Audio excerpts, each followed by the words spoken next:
ஸ்ரீராமச்சந்திர பரபிரம்மணே நமஹ. சக்கர மன்னன் கங்கையை கொண்டு வர முயற்சியில் கொண்டு வர முடியாமல் போனதையும், அப்புறம் பகீரதன் அதை கொண்டு வந்ததையும் பார்த்ததுலேருந்து கங்கைக்கு பாகீரதின்ற பெயர் உண்டாருது அப்படின்றதையும் பார்த்தோம். இப்படி கங்கையினுடைய வரலாற்றை சொன்ன விஸ்வாமித்திரர், ராமா, இந்த வரலாற்றை கேட்குறவா ரொம்ப புண்ணியம் அடைஞ்சவாளாக இருப்பா. ஆயுள், புகழ், செல்வம், மக்கட்பேறு எல்லாம் அழிக்க வல்லது இந்த வரலாறு. இந்த வரலாற்றை சிரத்தையோடு கேட்குறவன் தன்னுடைய விருப்பங்கள் எல்லாத்தையும் நிறைவேற்றவனா அவனுக்கு திகழ்வான். அவன் அப்படி வரலாற்றை ரொம்ப இதுவாக சொன்னவர், அவளுக்குள்ள ராம லக்ஷ்மணா அந்த வியப்பை பரிமாறிக்கிறாங்க. இப்படிலாம் நடந்திருக்கு பாருன்ற மாதிரி. அன்றைக்கி இரவு கழியறது. அடுத்த தினம் அவள் ஓடத்தில் ஏறி கங்கையை கடந்து அதனுடைய வடக்கு கரையை போய் அடையிறாங்க. அங்கேருந்து பார்த்த போதே விசாலை அப்படின்ற நகரம் அவளுக்கு கண்ணுக்கு தெரியறது. அது பற்றின விவரங்களை ராம லக்ஷ்மணா விஸ்வாமித்திரர்கிட்ட கேட்க, அவர் முன்ன நடந்த நிகழ்ச்சிகளை சொல்கிறேன்னு சொல்லி ஒரு பழைய வரலாற்றை சொல்ல ஆரம்பிக்கிறார். இந்திரன் தொடர்புடைய நிகழ்ச்சி நடந்த இடம் அது அப்படின்னு சொல்கிறார். காஷ்யபருக்கு 2 மனைவிகள். திதின்ற மனைவியினுடைய புதல்வர்கள் ரொம்ப பலவான்களாக இருந்தார். அதிதின்ற மனைவியினுடைய மகன்கள் சிறப்பு வாய்ந்தவாளாகவும் தர்மத்தின்படி நடக்கிறவாளாகவும் இருந்தாள். கவலை, நோய், மரணம் இவற்றுக்கெல்லாம் அப்பாற்பட்ட நிலையை அடைய விரும்பி அவள் எல்லாருமே நீண்ட ஆலோசனைக்கு பிறகு பார்க்கடலை கடைஞ்சு அதிலிருந்து கிடைக்கிற அமுதத்தை பருகிறதுன்ற முடிவுக்கு வராங்க.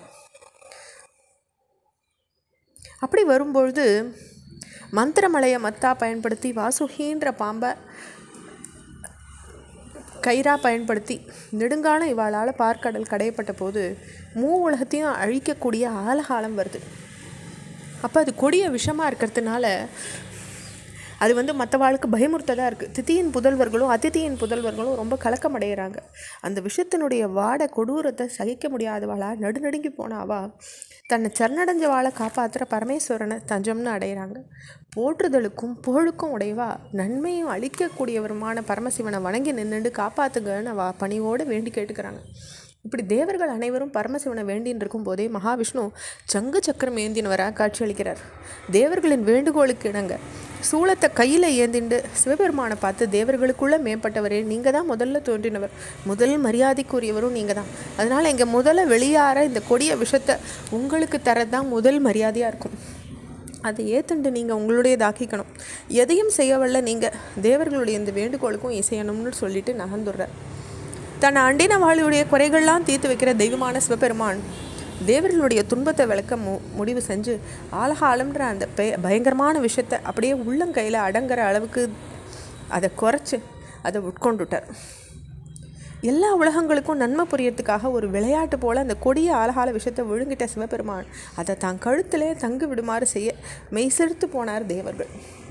அசுரர்கள் எல்லாரும் அவரை வணங்கிட்டு நிற்கிறாங்க. மீண்டும் மந்திரமலையை பார்க்கடல் கடைய தொடங்குறாங்க. கடைஞ்ச வேகத்தில் பாதாள உலகத்தில் அமிழ்ந்துட்டு தான் ஆயிடுறது இந்த மந்திரமலை. தேவர்களுக்கும் அசுரர்களுக்கும் என்ன செய்யறதுனே தெரியல. மகாவிஷ்ணுவை வேண்டிட்டாங்க, படைக்கப்பட்டவ அத்தனைக்கும் நீங்கள் ஒருத்தர் தான் கதி, எங்களை காப்பாற்றுங்க, எப்படியாவது இந்த மந்திரமலையை மேலே ஏற்றி கொடுங்கன்னு கேட்டுக்கிறாங்க.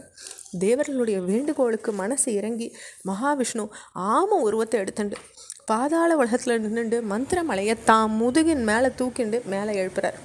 அதற்கு பின்னர் அவ்வாறும் சேர்ந்து உதவும் போது மந்திரமலை மேலும் கடையப்படுறது.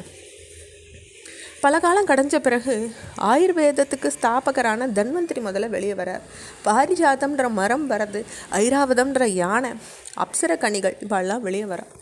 இதற்கு பின்னர் வருண பகவானுடைய பெண்ணாக வாருணி அப்படின்றவ அதிலேருந்து தோன்றுறாங்க. தன்னை ஏற்றுக்குமாறு ஒரு விண்ணப்பத்தை முன்வைக்க அதை திதியின் மகன்கள் மறுக்கிறாங்க. அதிதியின் மகன்கள் ஏற்றுக்கிறாங்க. சுரை அப்படின்ற ஒரு பெயர் கொண்ட அந்த பெண்ணை ஏற்க மறுத்த திதியின் புதல்வர்கள் அசுரர்கள்னு வழங்கப்படலானாங்க.